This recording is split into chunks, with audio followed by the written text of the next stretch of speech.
Good afternoon and welcome to KTN's News Desk, where we bring you the news as it happens.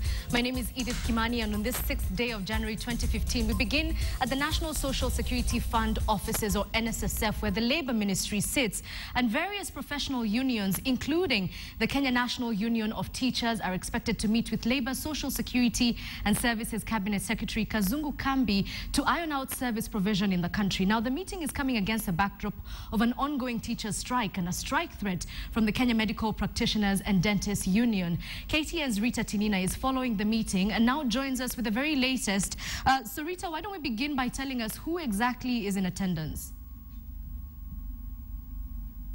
Bringing together the TSC, KNUT and the Labour Ministry, which is the arbiter in this case. From the TSC chairman, Secretary Gabriel Longoibon is leading the team from the TSC. From KNUT, we have Chairman Mudzonzile and other KNUT officials. Secretary General Wilson Sossion is not in the meeting today.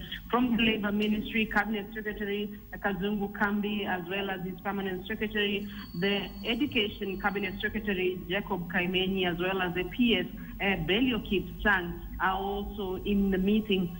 This is a meeting that kicked off shortly after 11 a.m. and sources tell us that initially KNUT demanded that all the teams in the meeting set the ground rules. And what KNUT was demanding is that the TSC should first of all table an offer.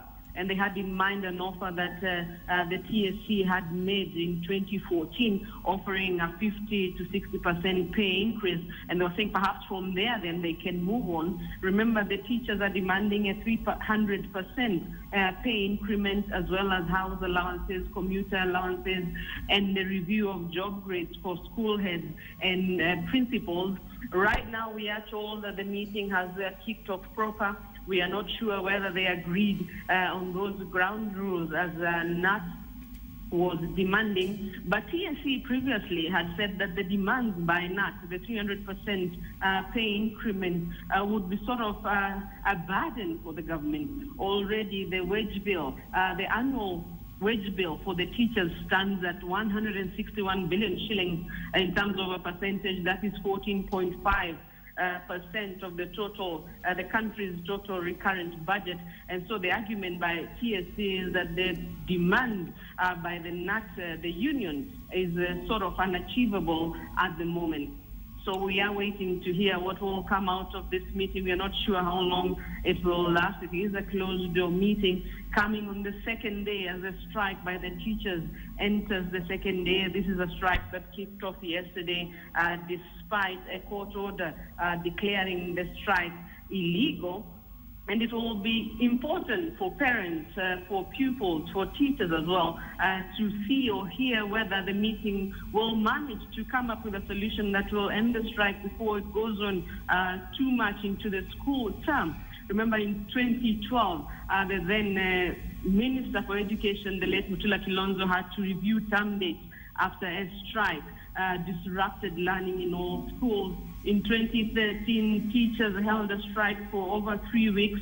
They called off the strike after they came up with a collective bargaining agreement, which now they say has not been honored since the year 2013. Last year, in 2014, they had called a strike, but they called off the strike, saying they were willing to pave way for negotiations, as well as to allow for the smooth running of national examinations.